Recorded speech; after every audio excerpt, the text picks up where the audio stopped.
আমার চোখ দিয়ে কান্না চলে আসে ভাই, পারতাম না এই কথা বলতে ভাই। তোমাদেরকে তো বলছে এখন 10 বছরের সাজা দেওয়ার জন্য, কালকে বলছে যে যাবজ্জীবন কারাদণ্ড দেওয়ার জন্য।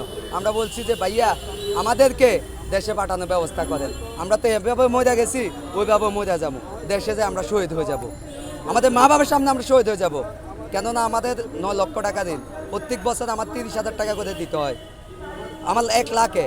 আমি যদি 9 লাখ টাকা ঋণ চাই, আমার বয়স হচ্ছে মাত্র 24 বছর। আমি এই 24 বছরে আমি 9 লাখ টাকা ঋণ কীভাবে সহ্য করব? আমার মা বাবা আমাকে দেখতে পারতেছে না, বাড়ির লোকে দেখতে পারতেছে না, আত্মীয় স্বজন আমাকে তুচ্ছ করতেছে। এলাকাতে আসছি যখন আমাকে সবাই টাকার জন্য ঘিরে ধরছে, আমি সহ্য করতে না পারে আমি আজকে 20 দিন ঢাকা শহরে মানুষের কাছে দৌড়াই একবেলা খানা খাচ্ছি।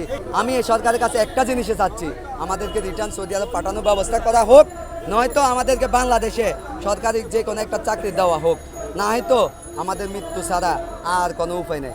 আমাদের সাথে অনেক অত্যাচার করছে। আমরা এক গ্লাস পানি চাইছি, আমাদেরকে মাইপা ভাই, আমরা মানুষ, আমরা সারাদিন খানাও খাই এটাতে, প্রস্রাব করলো ওই পানিতে, হাম্মামে গেল ওই পানিতে, আমাদেরকে 1 লিটার পানি দেওয়া হতো।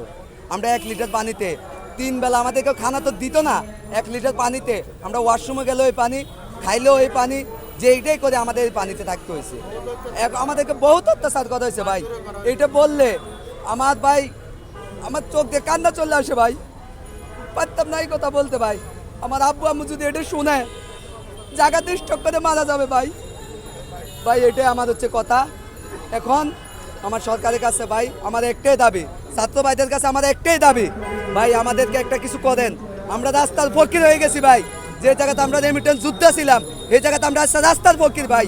আমাদেরকে একটা কিছু করেন ভাই, আপনাদের কাছে অনুরোধ ভাই, আমরা 2 হাত তুলে মাপ চাচ্ছি ভাই, আমাদেরকে একটা কিছু করেন, নয়তো আমাদেরকে পুনরায় সৌদি আরব পাঠানোর ব্যবস্থা করেন, নয়তো কোনো একটা রাষ্ট্রে পাঠানোর ব্যবস্থা করেন, নয়তো আমাদেরকে বাংলাদেশে যে কোনো একটা সরকারি চাকরি দেওয়ার ব্যবস্থা করেন। সবাই মানে আন্দোলন করছি, আন্দোলন করে আমরা 10 জন ধরা খাই গেছে স্পোর্টে, 24 জন, বাকি 24 জন আমরা রুমে চলে গেছিলাম। আমরা কোর্ট আন্দোলন করছি, যেটা মানে স্টুডেন্টে করছে, এটা হাসিনার ফটো দিয়ে চাইছিলাম আমরা সবাই। তারপর 24 জন যখন আমরা রুমে চলে গেছি, 20 জুলাই আমরা আন্দোলনটা করি, রাত 10টায় শুক্রবার ছিল, তখন আমরা 24 জন রুমে চলে যাই। তখন এখানকার পুলিশ, সৌদি আরবের পুলিশ, সিআইডি এসে আমাদেরকে সিসি ফুটেজ থেকে মানে ফটো বাইর করে সবাইকে রুম থেকে নিয়ে আসে। তারপরে রুম থেকে মানে একজন করে সবাইকে ধরে 1 মাস 18 দিন আন্ডারগ্রাউন্ডে রাখছে। তখন মানে 20 জুলাই 21 তারিখ আমরা ধরা খেয়ে যাই সবাই, টোটাল 37 জন প্রবাসী, মদিনা প্রবাসী। 21 তারিখ আমরা সব ধরা খেয়ে যাই, আন্ডারগ্রাউন্ডে নিয়ে যাই। তখন মানে এই বাংলাদেশ দূতাবাস হাসিনাকে ফোন দিয়েছিল, এরাও হচ্ছে দালাল। তখন হাসিনা ক্ষমতা ছিল, বাংলাদেশ এম্বাসি এরাও দালাল, বাংলাদেশ এম্বাসি যে কোনো বাঙালি এখানে আছে সবাই দালাল এখানে। তখন হাসিনাকে ফোন দিয়েছিল, হাসিনা বলছিল হয়তো এগুলো আমাদের বাঙালি না, এগুলো হচ্ছে রোহিঙ্গা, এদেরকে যাবজ্জীবন জেল দিয়ে দাও। কারা বলছে? সৌদি আরব এম্বাসিকে বলছে, মানে সৌদি সরকারকে বলছে এগুলো আমাদের বাঙালি না, এদের রোহিঙ্গা, এদেরকে সবাইকে মানে যাবজ্জীবন জেল দিয়ে দাও। তা আমরা কি বাঙালি না? আমাদের মায়ের ভাষা হচ্ছে বাংলা ভাষা, আমরা মানে দেশের জন্য আমাদের লাইফ শেষ হয়ে গেছে। এখন আমরা হচ্ছি লিমিটেড যোদ্ধা।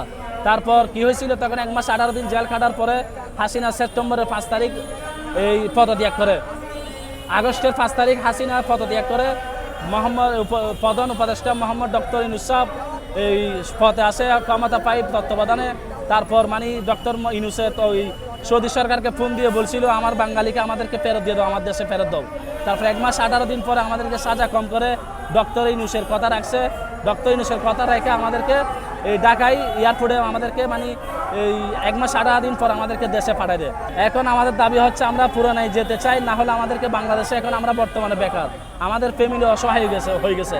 আমরা লিমিটিস পাঠাইতাম, আমাদের ফ্যামিলি সংসার চলতো, আমাদের বউ বাচ্চা চলতো, ভালো করে চলতো, লেখাপড়া করতো। এখন আমাদের ছেলে মেয়ে ভাই বোন যারা আছে সবাই এখন পথে নেমে গেছে, অনেক সবাই মানে কি লেখাপড়া ছেড়ে দিচ্ছে, খরচা উঠে ফেলতেছি না। তা আমরা কি করবো? এখন আমরা সবাই এখানে বেকার হয়ে গেছি। এখন আমাদের দাবি হচ্ছে আমরা পুরোনায় ফেরত যেতে চাই, আর না হলে বাংলাদেশে অনেক খালি আছে, আমাদেরকে কর্মস্থানের আমাদেরকে জায়গা করে দেব, ব্যাস এটাই আমাদের দাবি।